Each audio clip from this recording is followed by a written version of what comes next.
Hello, Rupert. I would like to ask you about the concept of God. Consciousness? The concept of God. God. The consciousness of God? No, the concept. The The concept. concept of God, yes. Yeah. Yeah, when I first got to know the Advaita teachings a few years ago, it was quite a relief to hear that, well, God doesn't exist, or, I mean, at least the God I used to be told that the Creator who is deciding what or who to punish, or, you know.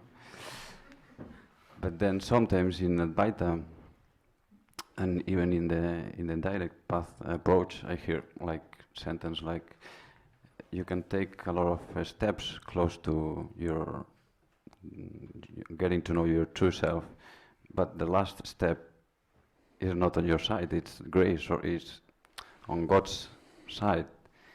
So there we come again, there's God, there's me, and God is deciding if I deserve happiness. So that's really frustrating again. No.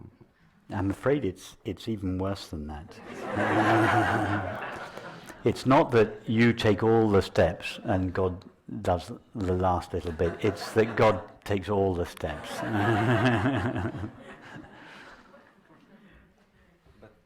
How does God fit in non-duality? God and me, we are two. Yeah, we don't fit. Yeah, I mean, From God's point of view, there is no you.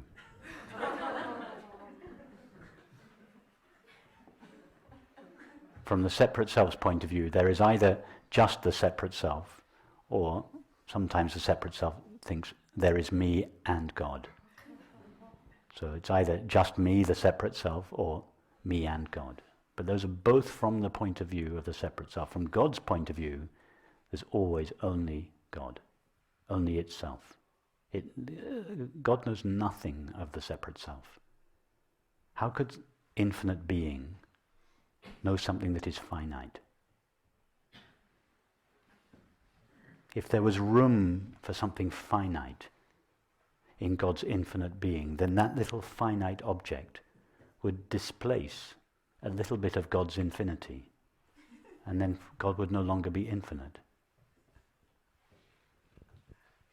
so it's the self I think myself to be, which doesn't fit. The self in you is God's self. The only self there is in you is God's infinite self. The I of you is God's I, the only identity there is. There's no question of another self approaching God. That there is no other self other than God's infinite being. So, for instance, when you say you have to take steps to get closer, I mean, that's a concession to one who doesn't understand what we're speaking of here. So as a concession to someone who insists that they are a separate self, the teaching makes a compassionate concession and gives that apparently separate self some homework to do. So the separate self does some homework, and in doing their homework they mature spiritually, and at a certain point understand that they were never a separate self doing anything to begin with. Then they can hear the truth, which is that there is only God's infinite being. Yeah, but on the other hand, I've heard you a lot of times encouraging us to make an effort. I was making a compassionate concession to the separate self.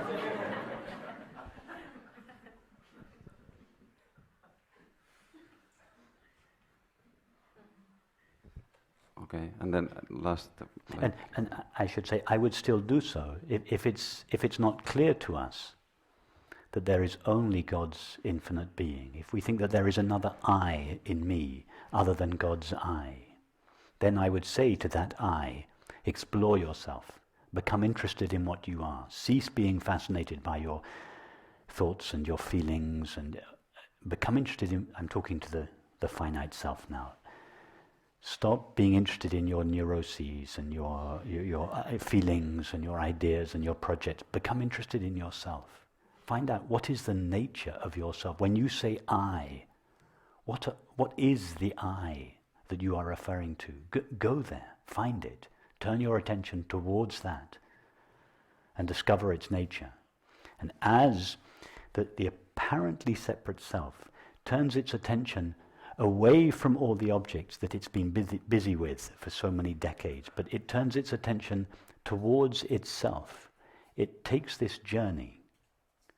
It goes deeper and deeper into itself, and as it goes towards itself, it is gradually divested of all its limitations. And at some point it stands revealed as the only I there is. Then we realize, that there was never a separate self. There was never an I, or a self, or a being other than God's being. I, the separate self, didn't walk myself back and discover God. I was simply a self-imposed limitation on God itself. But even the self-imposed limitation of the separate self, the I of the separate self, is God's eye shining. That is why the thought I is the portal. It is the portal through which the separate self travels on its way back to God. And it's the portal through which God travels when it wants to apparently limit itself and take the form of the finite mind in order to know an objective world. So it's a two-way street. If we travel this way through it, we pass out of time into eternity. And eternity travels the other way through it, out of eternity into time, into manifestation. That is why the I thought is it's the sacred name. I am. It's God's Christian name. It is what the separate self and God have in common. It's the only place they meet. God knows nothing of the separate self, and the separate self knows nothing of God. But they both share I. That is the place, the portal, the dimensionless point through which the apparently separate self has access to its reality. And that is why in this teaching, very often we will take the thought I and allow our attention to be drawn to what that word refers to. It's what it's meant in the Bible. I am is the way, the truth, and the life. I am God's name.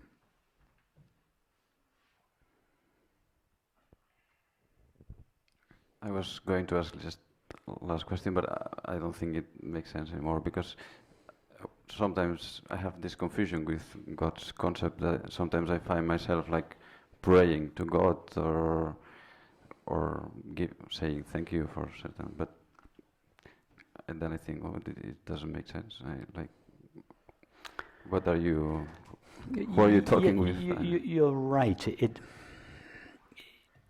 From an ultimate point of view, it doesn't make sense. Who or what would pray to God? It would have to be something other than God.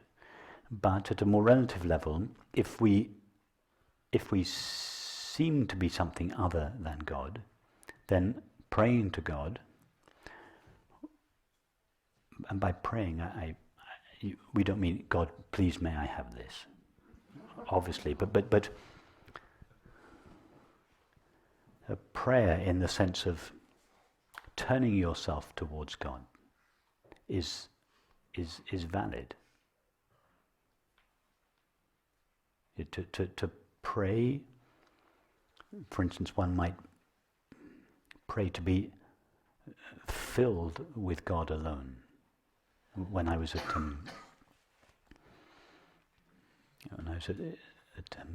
school, when I was 8 or 9, we used to sing hymns every day, and on Sunday evening we'd have this very particular hymn that we used to sing every Sunday evening for 5 years, and it's lodged itself in my memory. It was such a beautiful prayer, and it went roughly like this: not roughly like this, it went like this.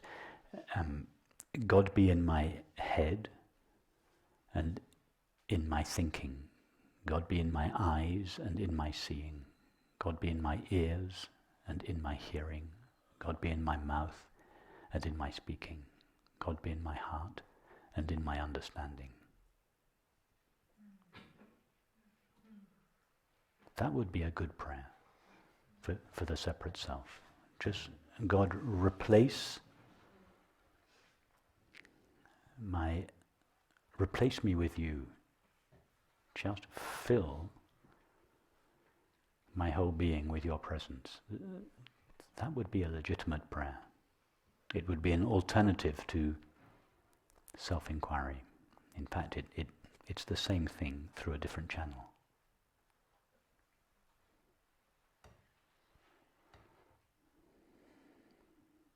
But the God that we are speaking to is not a God. We're speaking to infinite being, infinite consciousness.